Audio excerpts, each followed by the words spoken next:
One of the other concerns during the occupation was use of government computers. Did you use a government computer? No, absolutely not. Did you see anybody use a government computer? Nope, absolutely not. Computer stuff. We actually took them and unplugged them, disconnected them, and set them aside so that no one would use them. That's what we did. So if somebody else did something different, I don't know about it. But you did not? Absolutely not. Your defense lawyers have publicly described the court battle as phase 2. What does that mean to you? I don't know. I mean, it could mean a lot of things. I wouldn't want to speculate on what they are saying phase 2 is, other than I would say that this is still a education process.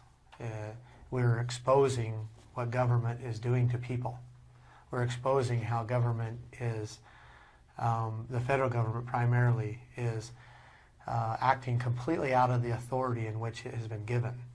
That the federal government has rules too, and those rules are found in the Constitution of the United States, and that they're only given certain powers, and beyond that they're not given any, and yet they have gone way beyond these powers. They've come down into the states.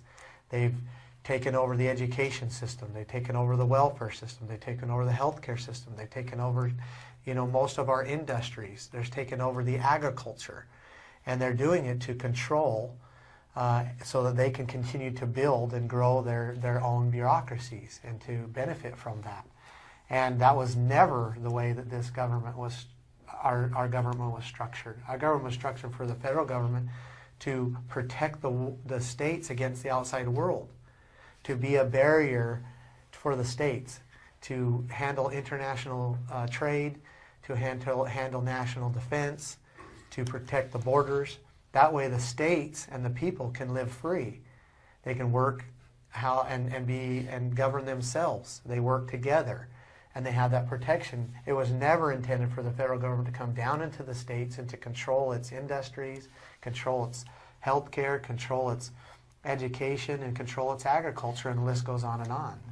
You obviously have some strong opinions and views, but can you really affect policy and change from a jail cell?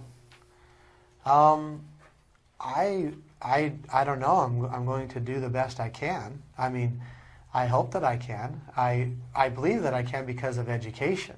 And I believe a good example of affecting change in a jail cell was Martin Luther King Jr. He did the same thing. And he seemed to make a pretty good effect on people, and one that has benefited mankind because of his stand. What have you learned from this experience? I've learned a tremendous amount.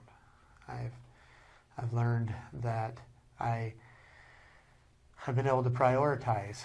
I've been able to learn that I know that God truly lives, and that He loves us and wants us to be happy, and wants us to be free.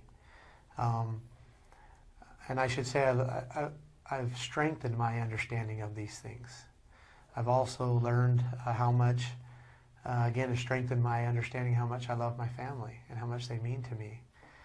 And one thing that I could say is that I'm in here, I'm in these prison walls, and now that I'm out of solitary confinement, I get to associate with some people.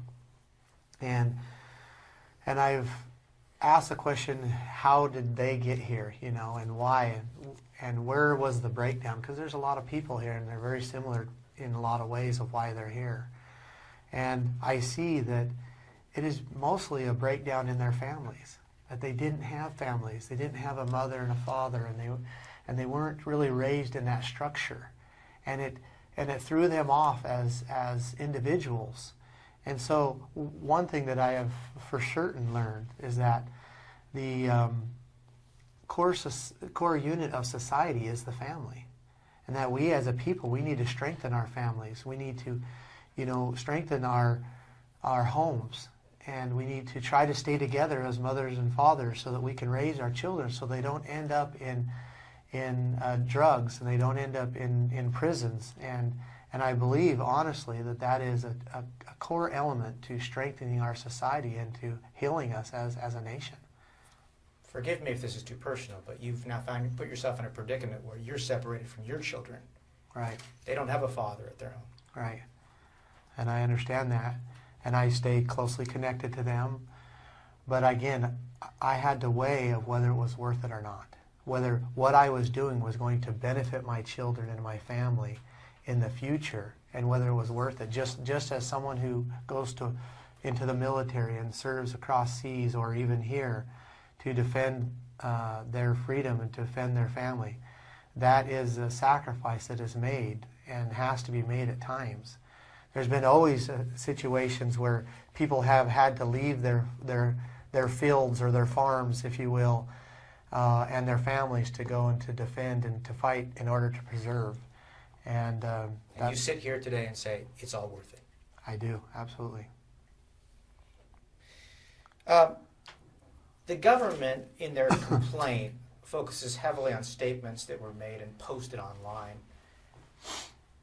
Did you ever think, maybe I said too much? Well, remember, I was here for education, and you can't educate, or to inform, I guess, if you want to call it, to inform. And you can't inform unless you talk. And so we weren't going to stop talking, because then we wouldn't accomplish what we came to accomplish.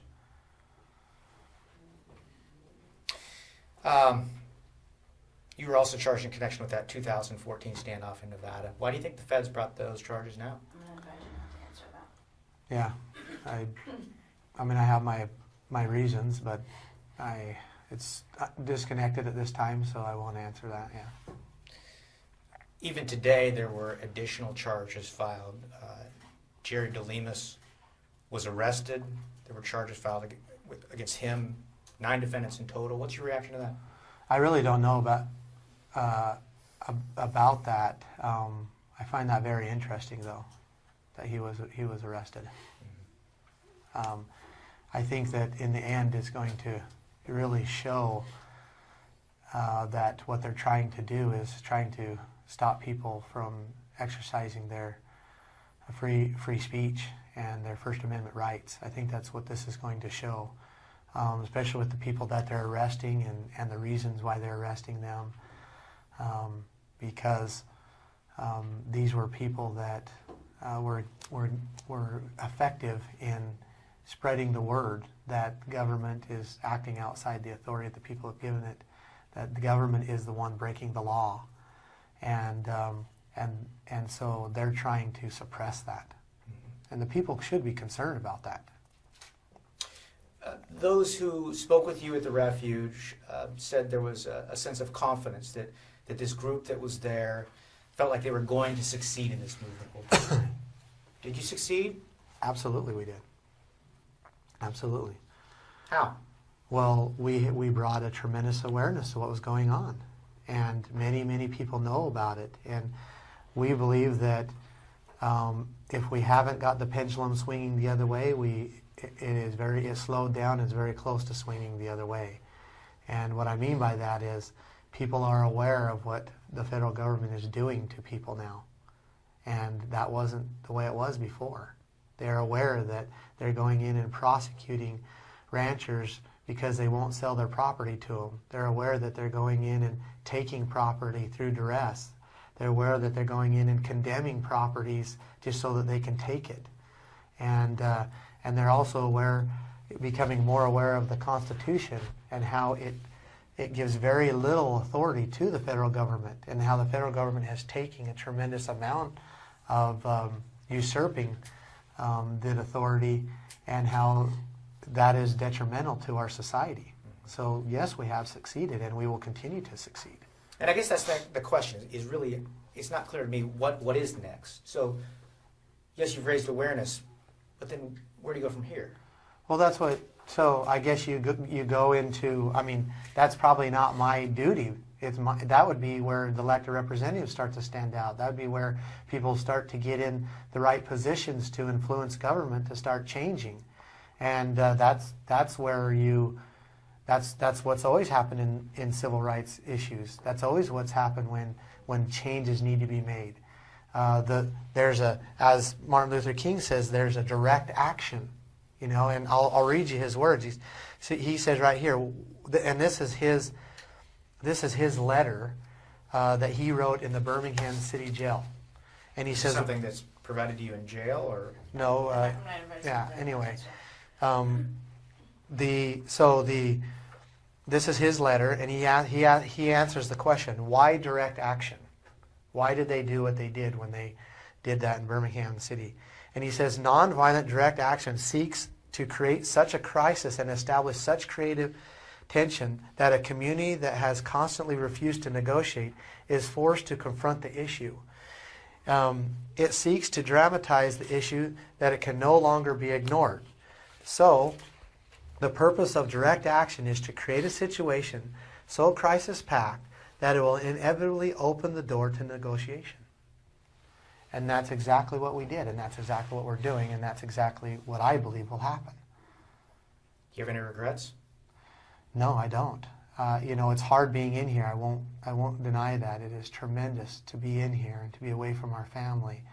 And I've had to weigh that. Do I regret? Because, I left a tremendous good life. I have a good business that brings in a good income. I have a home. And those things are secondary. I have a beautiful wife that is wonderful and sweet and kind and good to me, and I try to be good to her. And I have 6 children, ages 13 down to 1. I got three boys and 3 girls. And my life is about as, in my view, is a very good life. So to leave that and to take this risk was tremendous. But I do not regret it. How do you explain it to them? They understand. They understand that and feel that, that what I was doing, what I did and what I'm doing is right. And they believe in me, and they honor what we do. Because we believe that men and women must stand when they see something wrong. They must come to the aid of their neighbor when their neighbor is being abused. And if we were to say it scripturally, the Lord said, love God with all your heart, might, mind, and strength, and love your neighbor as yourself.